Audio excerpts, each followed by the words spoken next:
Reel থেকে real দেশে বিদেশে ট্রেন্ডিং খবরগুলি জানতে আমাদের চ্যানেলকে সাবস্ক্রাইব করুন। আমরা যে খবরগুলো তুলে ধরবো সেটা কিন্তু অন্য কোনো চ্যানেলে পাবেন না, তাই একটুও স্কিপ না করে সম্পূর্ণ দেখতে থাকুন।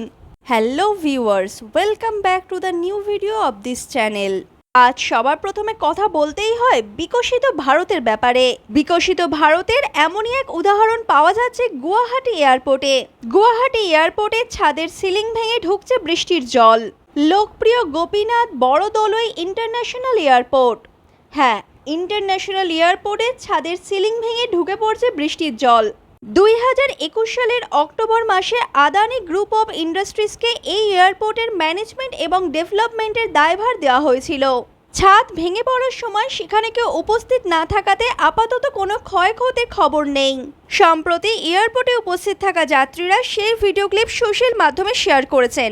চলুন দেখে নিই সেগুলো।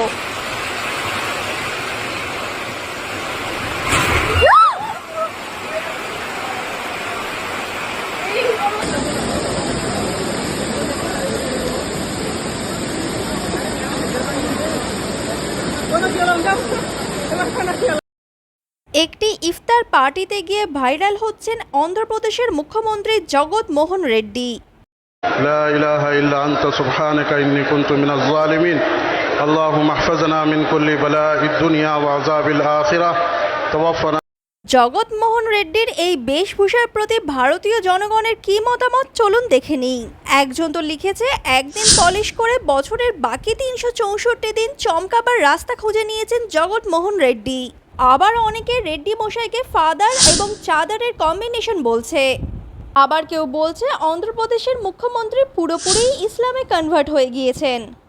ভারতের সবথেকে সুন্দর শেফ কুনাল কাপুরকেও ডিভোর্সের মুখোমুখি হতে হচ্ছে।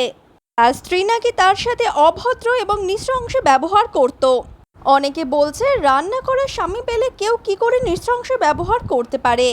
স্বামীর অত্যাচারের কারণে বউ ডিভোর্স দিয়েছে, এটা তো অনেকবারই শোনা গেছে, কিন্তু এবার ঘটনাটা একেবারেই উল্টো। বউয়ের অত্যাচারের কারণে কুনাল কাপুরকে ডিভোর্স নিতে হচ্ছে। দিল্লি হাইকোর্ট যদিও কুনাল কাপুরের পক্ষে তার রায় জানিয়েছে। ভারতের সবথেকে গুড লুকিং শেফদের মধ্যে কুনাল কাপুর অন্যতম। তার হাতের রান্নার জন্য তার অনেক ফিমেল ফ্যান রয়েছে। তার মহিলা ফ্যানেরা এই ঘটনার প্রতি কী প্রতিক্রিয়া জানিয়েছে সেটাই আমরা দেখে নেব। অনেকে তো বলছে রেস্টুরেন্টে খাবার বানালেও হয়তো বাড়িতে তিনি রান্না করতেন না, তাই জন্যই হয়তো তাদের ডিভোর্স হয়ে যাচ্ছে। আবার আর একজন লিখেছে, রান্না করতে জানা স্বামীকে কে ডিভোর্স দেয় ভাই। আবার অনেকে এই ব্যাপারটিকে খুবই সিরিয়াসলি নিয়েছে। একজন বলছে প্রায়োরিটির নামে আজকাল মহিলারা তাদের স্বামীর ওপর অনেক অত্যাচার করে। আজকাল এই ধরনের ঘটনা বেড়েই চলছে।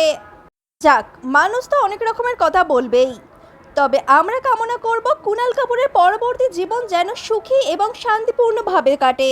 চলে আসছি নেক্সট আপডেটে। স্ক্রিনে দেখা পোস্টারটা তো আপনারা এতক্ষণে দেখেই ফেলেছেন। বীর সাভারকারকে নিয়ে তৈরি করা এই সিনেমাতে লিড রোলে অ্যাক্টিং করছেন রণদীপ হুডা। এই মুভিতে রণদীপ হুডার ট্রান্সফরমেশন অনেকেরই নজর কেড়েছে। বলতেই হবে তিনি একজন ট্যালেন্টেড অ্যাক্টর।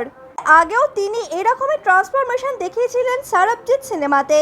সারবজিৎ সিনেমাতেও তিনি নিজেকে একটা ভালো অভিনেতা হিসেবে প্রমাণ করেছিলেন। কিছুদিন আগেই টেলিকাস্ট হওয়া রণদীপ হুডার একটি ইন্টারভিউতে তিনি বলেছেন তিনি তার ট্যালেন্ট অনুযায়ী বলিউডে জায়গা করে নিতে পারেননি। বলিউড তাকে সেই সুযোগ দেয়নি। যদিও ফ্লপ হওয়া অনেক অ্যাক্টর অ্যাক্ট্রেসরাই এখন বলিউডে এ লিস্টে রয়েছে, কিন্তু এ লিস্টের নাম করে নিতে পারেননি তিনি। কোনো অ্যাওয়ার্ড শোতেও তাকে অ্যাওয়ার্ড দেওয়া হয়নি। আমরা রণদীপ হুডার সেই ইন্টারভিউরে কিছু ক্লিপ দেখে নেব। ऐश्वर्या को मिलता था awards and you were only in the nominations. Did you feel disappointed?